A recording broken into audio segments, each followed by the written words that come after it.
Okay, let's talk about Despacito. You know the song, I know the song.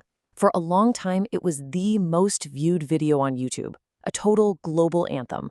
But what if I told you that hiding behind that ridiculously catchy beat is this incredibly smart and sophisticated story? So that's the big question, right?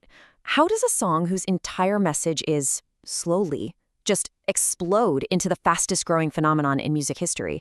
Well, the secret is right there in the lyrics. It's not just a song, it's a perfectly crafted five-act story of seduction. So let's pull back the curtain and deconstruct that blueprint together. So, Act 1. It doesn't kick off with some clever line or a dance move. Nope. It all starts, like so many great stories, with just a look. That instant, magnetic connection that gets the whole thing rolling. Think about that first line. It's not your typical pickup line, is it? It's more like a confession. He's admitting he's been watching for a while, which immediately gives it this sense of history, of real intention. You know right away this is definitely not some random meeting. And boom, just like that, it's mutual. That look gets returned, and he sees it as an invitation, a calling. So he's not just looking at her anymore. He's seeing the whole path forward, like a map, laid out right there in her eyes. So what's the big takeaway from Act 1? It's all about inevitability. The lyrics frame this whole thing like a force of nature, magnetism. A plan is already clicking into place, not because anyone's being pushy, but because of this irresistible shared pull. The game is on. All right, on to Act 2. This is the core idea of the entire song. The whole strategy is hiding in plain sight, literally in the title. Despacito isn't just a word here, it's a whole philosophy. Despacito. Slowly. And we're not just talking about the tempo of the song. No, this is the entire game plan. The story makes it super clear that patience, control, and taking your time, that's the real key to seduction here. Every single thing that happens next is guided by this one idea. And the song doesn't just leave that as some vague idea. It gets really specific. It breaks this whole slowly philosophy down into a concrete three-step process. First, breathe slowly on her neck. Second, whisper things in her ear. Third, undress her with kisses, slowly. I mean, it's a masterclass in building intimacy step by careful step. Okay, so we've got this very physical strategy, right? But this is where the song takes a really surprising turn. It shifts gears, moving from the language of the body to the language of art. It starts using these unbelievably poetic metaphors to describe what's happening. Just listen to the words here. Her body isn't just a body, it's a labyrinth. How cool is that? It immediately suggests something complex, mysterious, a puzzle you want to explore and figure out, not just conquer. And he wants to sign its walls, to leave his mark. And then it goes even further. This is the line that really elevates the whole thing.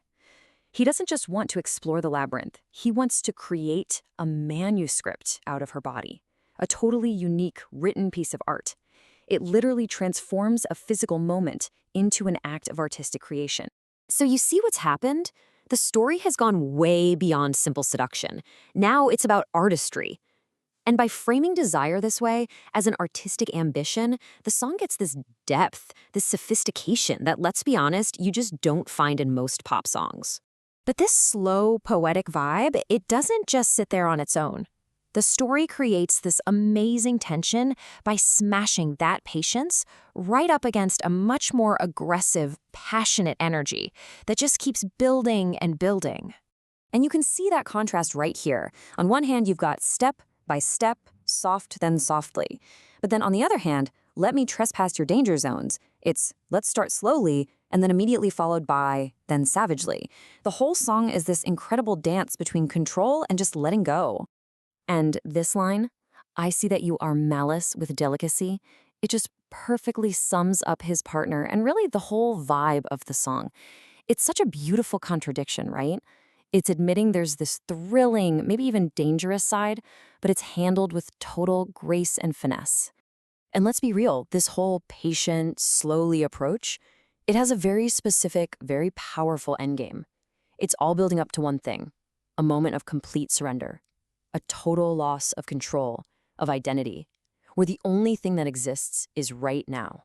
Okay, and now we hit the final act.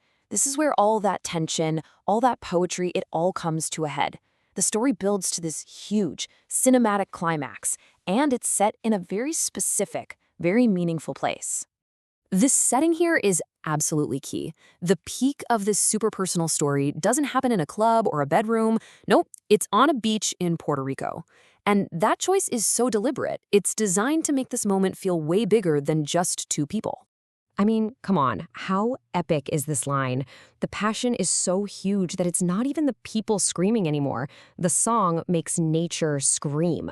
The ocean waves are literally crying out like they're watching this whole thing happen and just magnifying how huge this moment is. And honestly, this is the final masterstroke. By setting the climax in this specific place, Puerto Rico, the song turns a personal story of seduction into like a miniature national epic. It gives the whole thing a sense of place, a real identity, and a kind of universal power. So there it is. That's the secret recipe. The reason Despacito clicked with literally billions of people wasn't just that beat. It was this incredibly well-built 5-act story. A narrative that starts with a simple look, builds patiently, gets deep with poetry, creates tension with passion, and then finishes with this epic climax that even nature has to sign off on. Which kind of leaves us with one last thing to think about. Now that you've seen the blueprint, I bet you'll never hear this song the same way again. But the bigger question is this. The next time a song completely takes over the planet, are you just going to listen to the beat? Or are you going to listen for the story?